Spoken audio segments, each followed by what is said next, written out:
Cerita tentang kejatuhan Melaka pada tahun 1511, selalunya kita dengar versi yang mudah je, kan? Orang Eropah datang dengan teknologi canggih dan kerajaan tempatan yang kuno pun tewas. Tapi, pernah tak kita terfikir apa jadi kalau cerita yang kita selalu dengar tu sengaja direka? Jom, kita siasat semula apa yang sebenarnya berlaku dalam salah satu detik paling penting dalam sejarah kita. Jadi, apa sebenarnya yang terjadi? Adakah Melaka ni betul-betul sebuah kerajaan yang lemah dan ketinggalan zaman? Ataupun ada cerita lain yang lebih kompleks yang tersembunyi di sebalik rekod-rekod sejarah yang kita ada selama ni? Inilah naratif standard yang selalu disuapkan kepada kita. Teknologi Eropah yang hebat menentang sebuah kerajaan yang mundur. Tapi, bila kita mula gali lebih dalam, bukti-bukti sejarah mula menceritakan sebuah kisah yang jauh berbeza. Okey, jom kita mulakan dengan bukti pertama yang mencabar semua ni. Ia berkisar tentang satu soalan. Sehebat manakah sebenarnya kelengkapan senjata api Melaka? 8,000. Ya, awak tak salah dengar. 8,000 pucuk meriam dikatakan mempertahankan kota Melaka. Cuba bayangkan nombor tu. Itu jumlah yang sangat-sangat besar.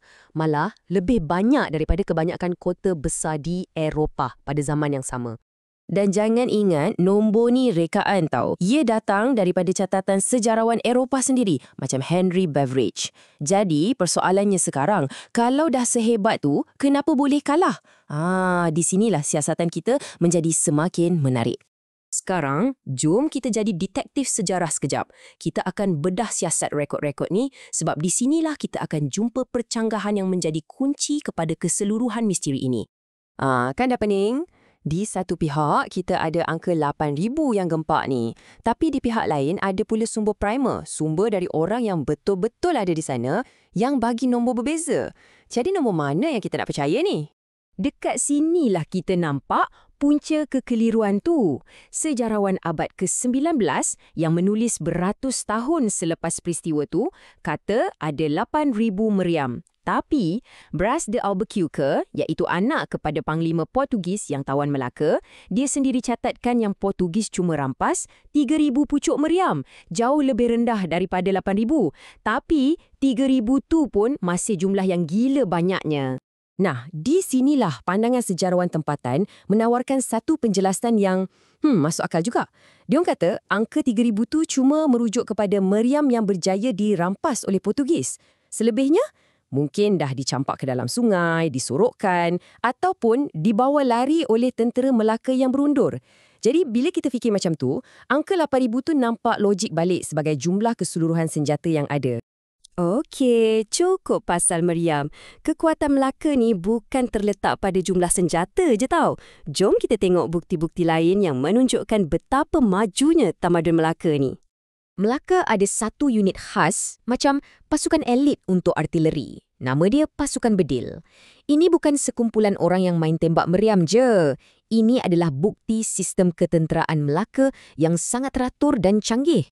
Dan disiplin diorang, memang padu. Cuba bayangkan, kajian moden mencadangkan setiap satu meriam dikendalikan oleh satu pasukan khas seramai 5 orang. Ini bukan tentera yang kelam kabut. Ini adalah sebuah jentera perang yang tersusun rapi dan sistematik. Itu baru meriam. Askar biasa, diorang pun tak kurang hebatnya. Mereka menggunakan istingga, sejenis senapang buatan tempatan. Dan yang menariknya, orang Portugis sendiri mengaku yang kualiti istingga Melaka ni memang terbaik. Ini tunjukkan Melaka ada industri pembuatan senjata sendiri yang maju. Okey, kita dah nampak kekuatan tentera Melaka. Tapi, kemajuan Melaka ni bukan setakat dalam perang je. Tommy Pires, seorang penulis Portugis yang tinggal di Melaka sejurus lepas ia ditawan, dia tulis dengan penuh rasa kagum tentang betapa hebatnya sistem sosial dan perdagangan di kota tu. Berdasarkan catatan Pires itulah, sejarawan moden buat satu perbandingan yang gempak gila. Diorang kata, sistem perubatan Melaka mungkin setanding dengan Hospital Bimaristan yang terkemuka di Kairah pada zaman itu. Ini bukan ciri-ciri sebuah kerajaan yang mundur kan? Ini bukti sebuah tamadun yang sangat maju. Jadi, persoalan besar sekarang, kalau Melaka ni memang hebat, memang canggih dari segi tentera dan sosial, kenapa cerita yang kita selalu dengar adalah sebaliknya? Di sinilah kita sampai ke bahagian paling penting dalam kupasan kita. Ini soalan yang sangat penting.